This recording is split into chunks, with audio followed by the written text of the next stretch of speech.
Welcome to TechieLeaper channel. In today's video, I'll show you how to fix screen resolution grayed out problem on your Windows 10 laptop or desktop computer. Now, at first, what you have to do is just make sure your graphics drivers are installed properly or you have to update them.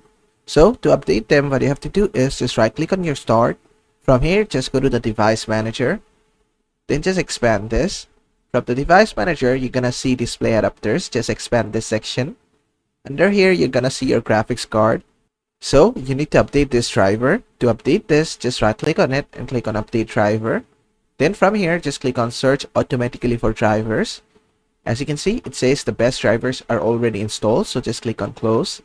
Right click on it again and click on update driver once again. And click on browse my computers for drivers. Click on next. And if it comes back with any drivers, just install them and click on close. Now this should fix your problem, but if it doesn't, just check your GPU manufacturer. Mine is NVIDIA.